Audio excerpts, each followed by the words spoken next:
58 বর্গ কিলোমিটার বরিশাল নগরীতে প্রায় 7 লাখ মানুষের বসবাস, যেখানে প্রতিদিন গড়ে প্রায় 200 টন বর্জ্য উৎপন্ন হয়। সেসব অপসারণের কাজ করেন সিটি কর্পোরেশনের 1363 জন অস্থায়ী পরিচ্ছন্নতা কর্মী।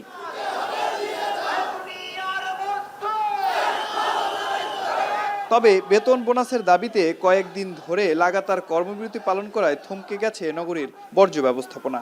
গুরুত্বপূর্ণ সড়কসহ অলিতে গলিতে সৃষ্টি হয়েছে ময়লার স্তূপ। আন্দোলনরত পরিচ্ছন্নতা কর্মীরা বলছে, আগে উৎসব ভাতা ও ইফতারের জন্য আলাদা অর্থ দেয়া হলেও এবার ঈদের আগে শুধু বেতন দেওয়ার কথা বলা হয়েছে। কোনো বোনাস বা উৎসব ভাতা দেয়া হচ্ছে না। বেতন ও বোনাসের দাবি না মানলে কাজে যোগদান না দেওয়ার হুঁশিয়ারি তাদের। 30 দিন কাজ করিয়ে 22 দিনের বেতন দেয়, আর 8 দিনের বেতন আমাদের দেয় না। এবং বছর শেষে আমরা একটু দাবি করছি আমাদের বোনাসটা দেওয়ার জন্য। বোনাসও দেয় না, বেতনও দেয় না। যতক্ষণ আমাদের দাবি না মানবে ততদিন আমরা রাস্তাঘাট পরিষ্কার করবো না। 16-17 বছর পর্যন্ত আমরা ঈদ বোনাস পাইছি, কোরবানির বোনাস পাইছি, বৈশাখী ভাতা পাইছি, রোজার ভাতা পাইছি। নির্বাচিত সরকার এলো, আমরা ভোট দিলাম, কিন্তু ভোট করি এখন কইলে আমরা আমাকে বলে এটা শিডিউল নাই।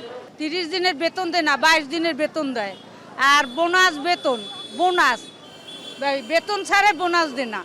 আজ বছর একটা দিন আইতেছে, পোলাপান মরিয়ে না খাই খাওয়া লাগবে। এদিকে পরিচ্ছন্নতা কার্যক্রম বন্ধ থাকায় নগরীর চকবাজার, চৌমাথা, বটতলা, রূপাতলী সহ বিভিন্ন এলাকায় সড়কের পাশ ও ডাস্টবিন ময়লার স্তূপে পরিণত হয়েছে। দুর্গন্ধ ছড়িয়ে পড়ায় চরম ভোগান্তি পোয়াচ্ছে নগরবাসী। দ্রুত সমস্যার সমাধানের দাবি তাদের। প্রচুর দুর্গন্ধ রাস্তায়, প্রত্যেকটা আনাচে কানাচে, তারপরে দেখা যায় মেইন যে সদর রোড এবং প্রত্যেকটা রোডে আমরা দেখতে পাচ্ছি যে প্রচুর পরিমাণে ময়লা, এবং রাস্তাঘাটে বের হওয়াটাই আসলে প্রত্যেকটা মানুষের জন্যই দুরূহ একটা ব্যাপার। আমাদের দরকার ময়লাটা পরিষ্কার করা, কারণ এখন ঈদের সময় আর অল্প কিছুদিন বাকি আছে।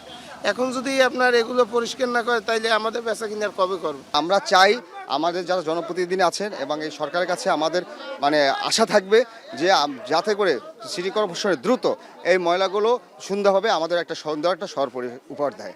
তবে সিটি কর্পোরেশন বলছে, তাদের দাবি পরিপত্র বা সরকারি বিধিবিধানের সঙ্গে সঙ্গতিপূর্ণ না। পরিচ্ছন্নতা কর্মীদের বোনাস দেওয়ার কোনো বিধান পরিপত্রে নেই। তাদের সাথে বসে দ্রুত বিষয়টি সমাধান করা হবে। পরিপত্র পরিষ্কার বলে দেওয়া আছে যে তাদের এই ভাতা আগে যে কম ছিল এখন 750 করা হয়েছে, এবং 750 করে বলে দেওয়া আছে যে এর বাইরে তারা অন্য কোনো ভাতা বা অন্য কোনো সুযোগ সুবিধা, আর্থিক কোনো সুবিধা পাবে না। আমরা তো সেই অনুযায়ী কাজ করছি, এবং তারা যেটা এখন দাবি করছে এই পরিপত্রের সাথে সম্পূর্ণ সাংঘর্ষিক। নিয়মিত আবর্জনা পরিষ্কার না হলে পরিবেশ নষ্টের পাশাপাশি স্বাস্থ্য ঝুঁকিতে পড়তে পারে নগরবাসী। দ্রুত সমস্যার সমাধান হবে এমনটাই প্রত্যাশা। অমিত হাসান, এখন, বরিশাল।